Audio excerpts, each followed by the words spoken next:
Iga, suspendido na ang driver's license ng SUV driver na nang araro sa mga tao sa NAIA Terminal 1 kahapon. Dalawang nasawi sa disgrasya kabilang ang isang bata. May unang balita si Oscar Oida.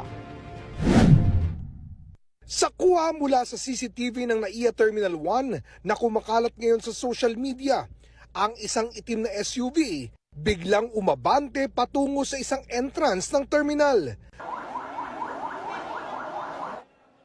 Dalawa ang nasawi.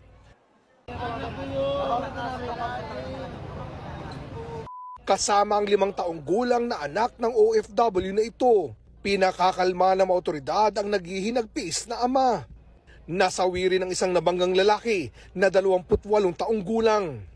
Nakikiramay tayo dun sa galong-galo na dun sa OFW na namatayan ng anak niya ngayon.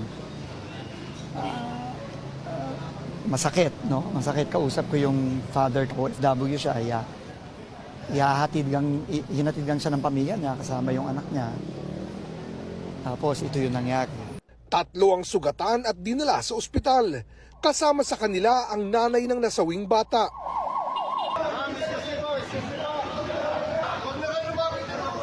Gumamit ng forklift para maalis ang SUV at makuha sa ilalim ang mga biktima.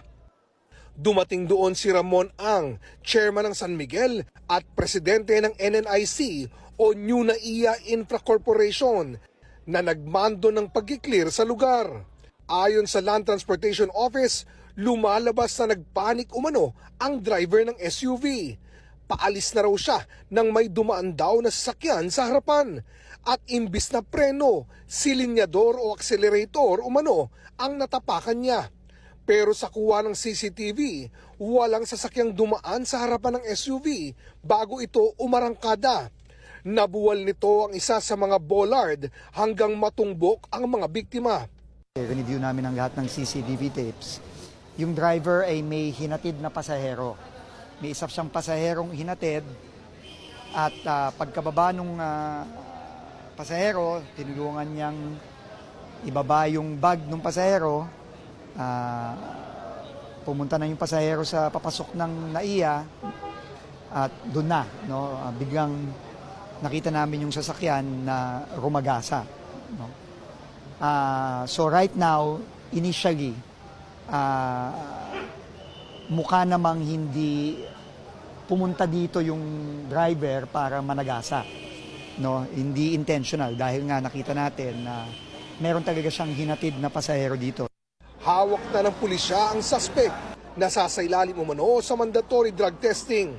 Sinuspindi na ng LTO ang kanyang lisensya. Naglabas na ang LTO ng show cause order laban sa driver at sa nagmamay-ari ng sasakyan.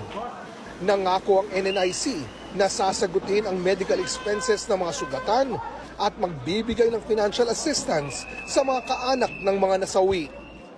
Nakikipagtulungan din daw sila sa imbestigasyon.